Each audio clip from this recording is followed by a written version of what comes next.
Today we are diving into the wonderful world of Japanese chicken dishes. I've picked 6 of my absolute favorites that are not only delicious but also packed with protein. Let's get cooking!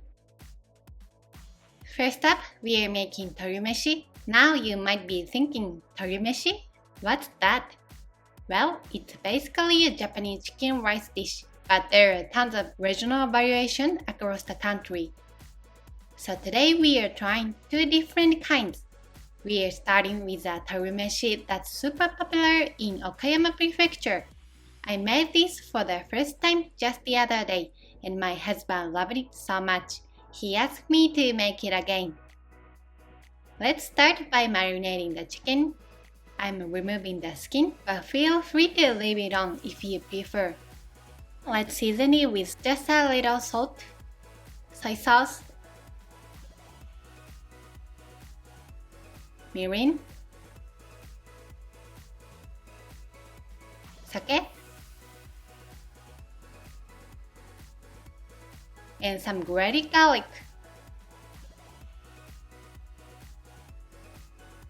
Just add a little more sake to rinse it off the plate. By the way, tori means chicken and meshi means rice, so as the name suggests, it's basically a dish made with seasoned chicken and rice.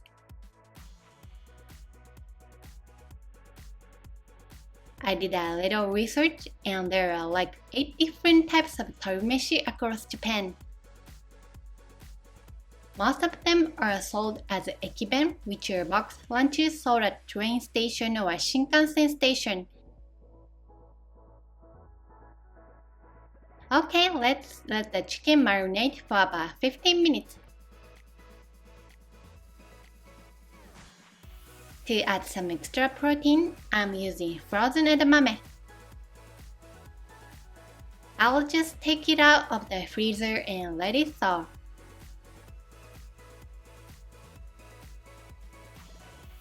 Once the chicken is marinated, we'll coat it in some potato starch and fry it up.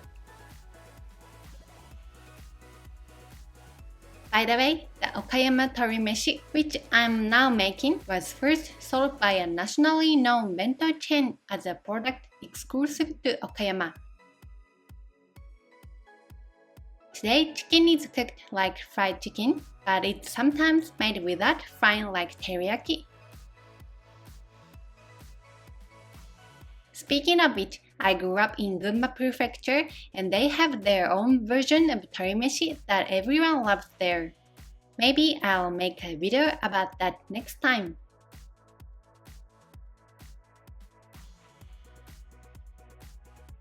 Oops, looks like I didn't use enough potato starch or something because this is sprouting everywhere. Just fry for about 2 to 3 minutes on each side until it's crispy. Now let's make the special sauce for our torimeshi. All we need is soy sauce, mirin, and sugar. Bring it to a boil and let it simmer until it thickens a bit. Next, let's cook the rice and mix it with the thawed edamame. By the way, edamame is packed with protein, vitamin C, beta-carotene, and folate. It's super nutritious. Now let's top it with our crispy chicken and pour that delicious sauce all over it. I should have spread nori seaweed on top of the rice before putting the chicken on top, but I forgot to do so. If you like nori, please add it. And to finish it off, put red pickled ginger. This will definitely be a repeat recipe in our house. Next up, let's try another kind of torimeshi. This one is really popular in Oita Prefecture. A lot of other regions tend to serve torimeshi as a kind of donburi where the chicken is on top of the rice. But in Oita, they mix the chicken right into the rice. It's super simple, but the flavors are so deep and rich. The key ingredient here is gobo, burdock root. Some people add carrots too, but the basic recipe is just chicken and gobo. Gobo has strong fiber, so I like to use a peeler to slice it really thin. It makes it easier to eat and helps the flavor soak in. If you don't have gobo, you can substitute it with another vegetable like carrots.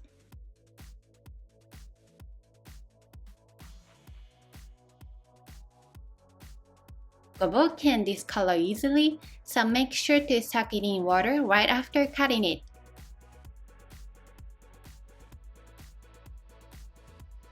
I'm using water with a little rice vinegar. Now let's cut the chicken into very small pieces since we are going to mix it into the rice.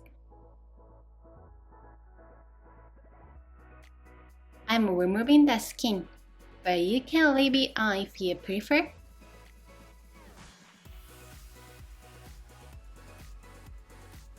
Once the chicken is ready, drain the gobo. Make sure to squeeze out as much water as possible.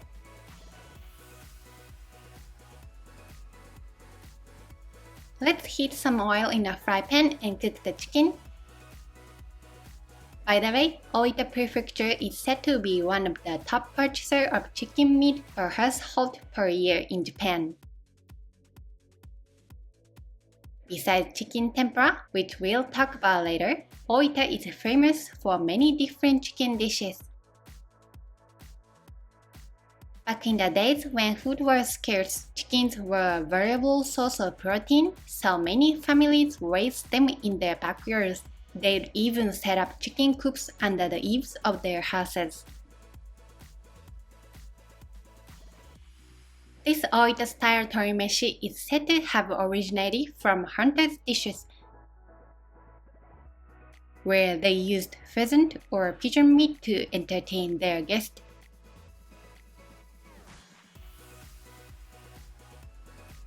Once the chicken has browned, add the gobo and stir it in.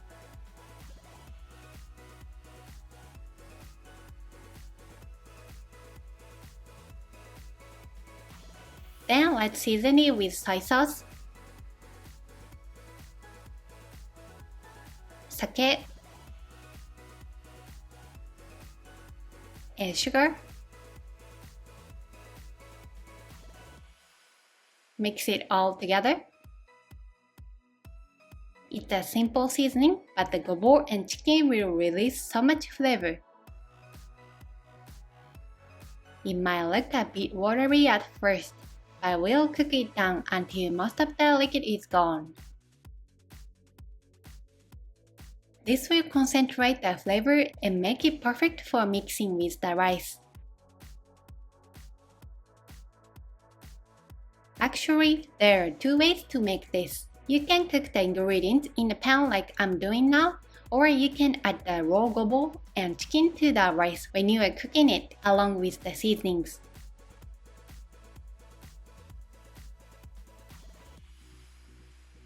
Okay, there's still a little bit of liquid left, but that's good enough. Let's turn off the heat. I made this earlier today and let it sit in the bowl until it was time to cook the rice. This helps the flavor of the gobo and chicken to blend together even more. Once the rice is cooked, transfer it to a bowl and let it cool down a bit. Then add the gobo and chicken mixture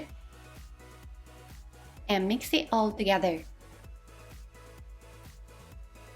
In Oita, this torimeshi is often served on special occasions like family gatherings or festivals.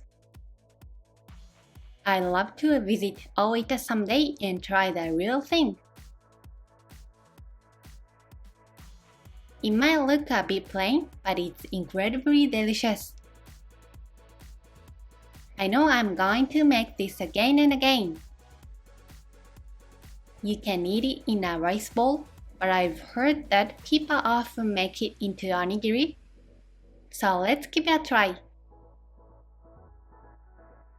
I'll pack it into an onigiri mold and press it down.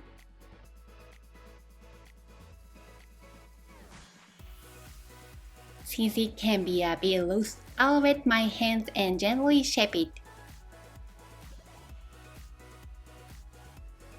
And there you have it.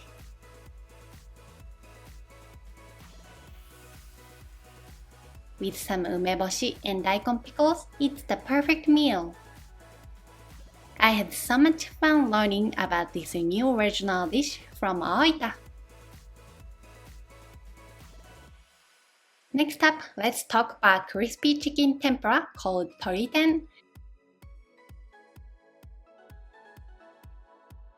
When you think of tempura, you probably think of vegetable or shrimp, right? But did you know you can also make tempura with chicken? It might shoot similar to karaage, but it has a completely different taste. You've got to try it. When making tempura with vegetable or shrimp, we usually don't marinate the ingredients, but when using meat, it's important to marinate it first. I'm adding grated garlic and ginger, mirin, soy sauce, and a bit of white pepper. The white pepper is optional. It's almost like a marinade for karaage, but the butter is different.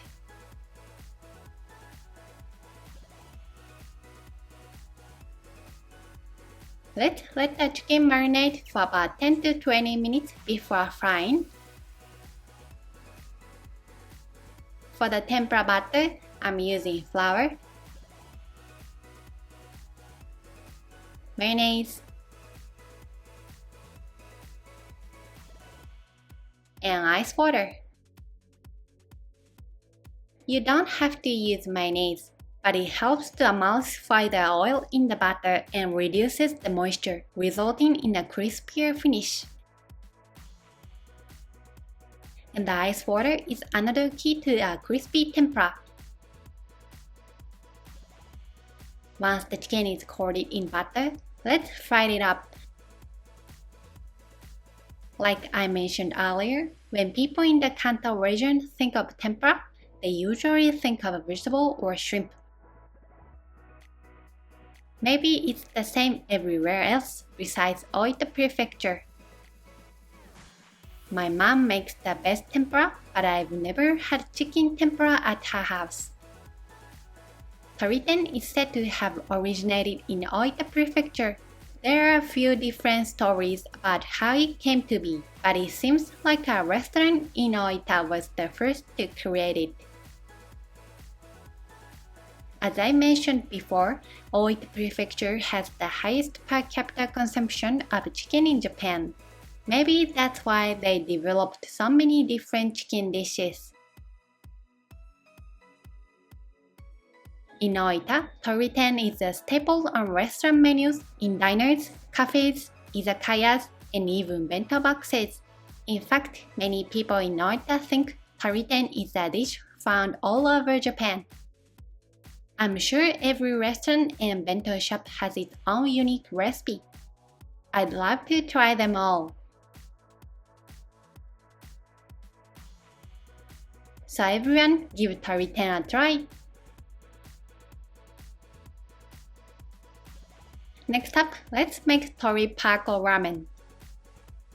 In Japan, there's a dish called Pako Men that's made with deep fried pork loin on top of ramen. Well, I've decided to make a chicken version.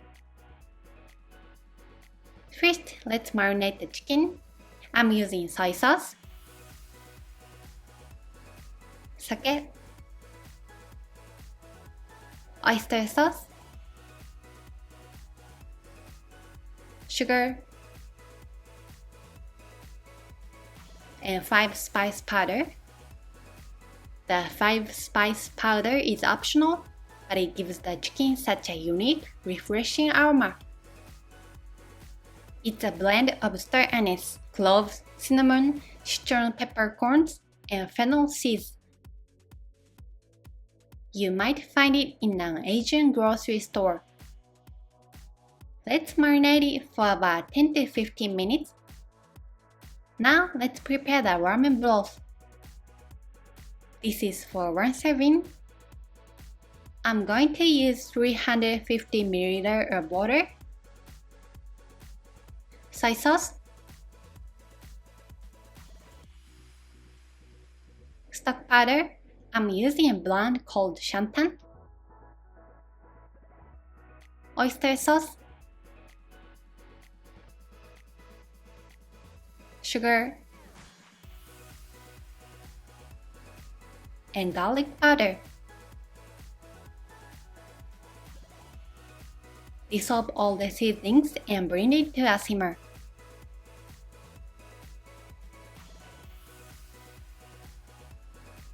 We'll blend it to a full boil right before serving, so let's turn off the heat for now.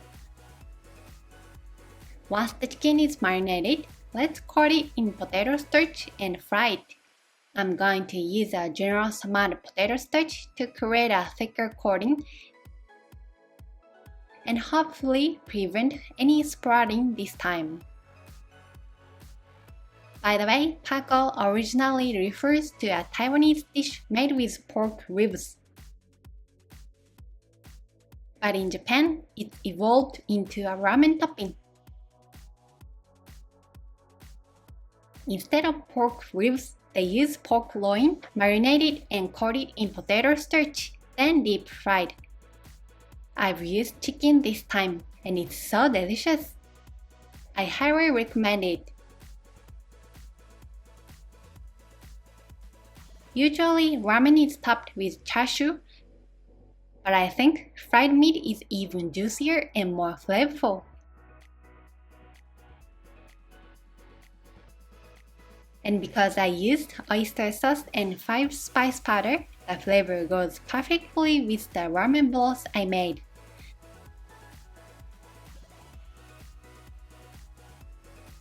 Finally, let's prepare the noodles. I'm using fresh noodles, so I'll boil them in plenty of boiling water for about 3 minutes. Make sure to stir them occasionally. You can use any kind of noodles you like. Just use whatever you have on hand. Instant noodles or dried noodles would work too. After 3 minutes, drain the noodles and rinse them with cold water. Once the noodles and chicken are ready, let's heat up the ramen broth. Bring it to a full boil and pour it into a ramen bowl.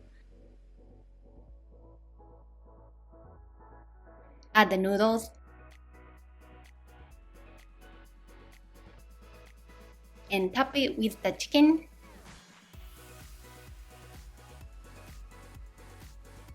And if you like, add some green onion. There you have it, a simple but delicious ramen. If I ever open a ramen shop, I'll definitely put this on the menu. Next up, let's make chicken Katsudon. I've made a Katsudon in this video many times before, so please consider this a review. I often get asked if you can use chicken instead of pork, and of course you can. Today I'm going to make it with chicken. Whether you are using pork or chicken, we'll start by seasoning the meat with salt and pepper.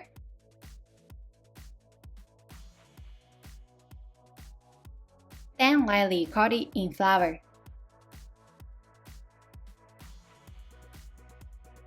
Let's make the batter. I'm using about 200 grams of chicken, And for the butter, I'll use 4 tablespoons of flour and 4 tablespoons of water. That should be just right for the amount of chicken. By the way, if you bread the chicken and freeze it without frying it, you can just take it out of the freezer when you are in a hurry.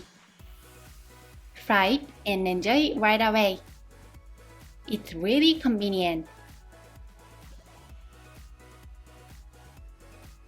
Today I'm going to make it into a Katsudon, but you can also make it into a sauce katsu bowl by pouring the sauce made mainly with Worcestershire sauce over it.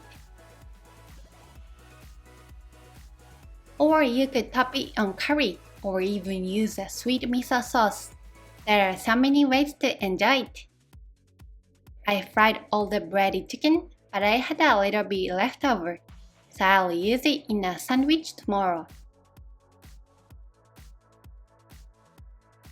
Fry the chicken for about 3 minutes on each side until it's golden brown.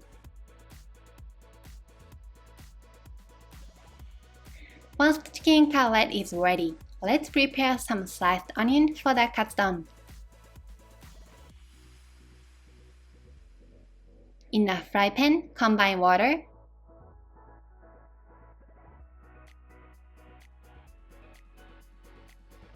sake, mirin, soy sauce, sugar, and dashi powder. Add the onions and simmer over medium heat.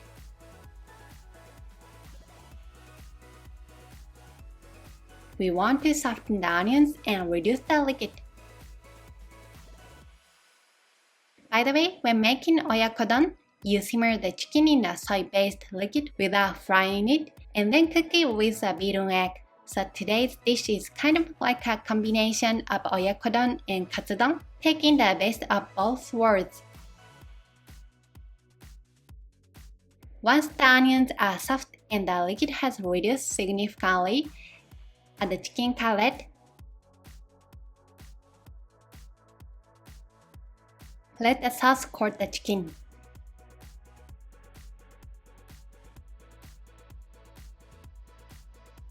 Then pour in the beaten egg. I'm only using 1 egg, but feel free to use 2 if you like. Cover and cook for about a minute. If you prefer runny egg, turn off the heat as soon as you add the egg. Serve the chicken and egg over rice. Today I'm serving it with pink piccolo ginger, which is made with young ginger. And there you have it. Enjoy the best chicken katsudon. And finally, let's make the yakitori. First, I cut this negi, green onion, or leek. I made a yakitori donburi in a previous video, and someone commented that I should have said leek instead of green onion. I've never eaten leeks, so I'm not really familiar with them, but when I look it up, it seems like leeks are similar to the negi we use in Japan. Apparently, leeks have a milder flavor than regular Japanese negi. I bet they would be delicious in yakitori too. And of course, you can make yakitori without green onion if you prefer. For the chicken, I'm using thigh meat. You can use breast meat if you prefer, but thigh meat gives you a more authentic yakitori flavor. I'm going to remove the skin to make it healthier. If you leave the skin on, it'll be crispy and juicy. Let's cut the chicken into bite-sized pieces. And cut the green onion to about the same size. Now let's shred the chicken and green onion alternately onto squares. You can also just fry the chicken and green onion in a pan without squares.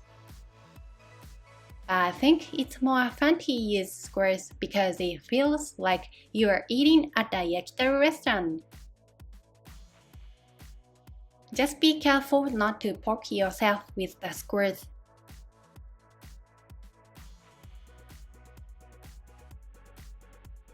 Normally, you'd grill yakitori over charcoal, but that's difficult to do at home, so we'll use a fry pan.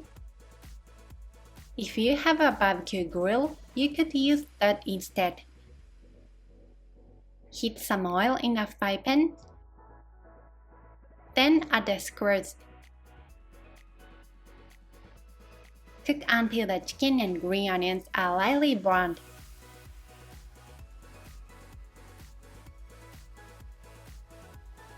Then flip them over. Oops, looks like some of the chicken stick to the pan. Once the other side is browned, cover the pan and steam the squares until they are cooked through. About 2 to 3 minutes over low heat.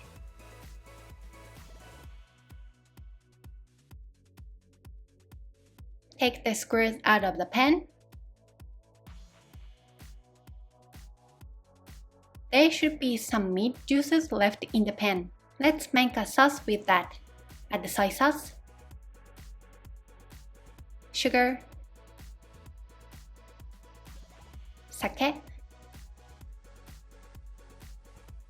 and mirin. Please use a ratio of this. Mix it well and bring it to a simmer.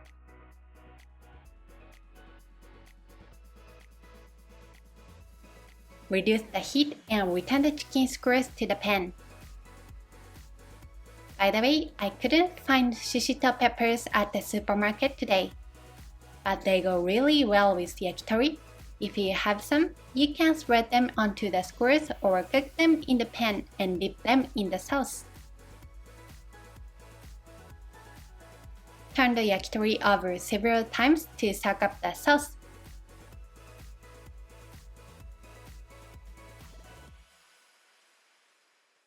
Once the sauce has reduced a bit, it's done.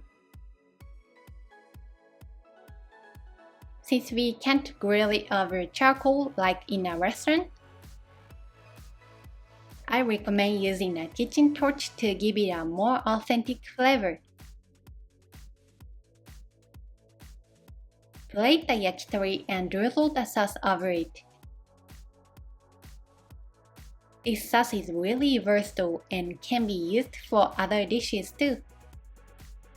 Try it on teriyaki chicken or ginger pork. Which chicken dish looks the most delicious to you? I really hope you'll try making them. I'd love to hear how yours turn out. Thank you so much for watching our video. Please subscribe to our channel. If you are already a subscriber and would like to support our channel, please join our membership. Membership feedback will be reflected in content creation. See you in the next video.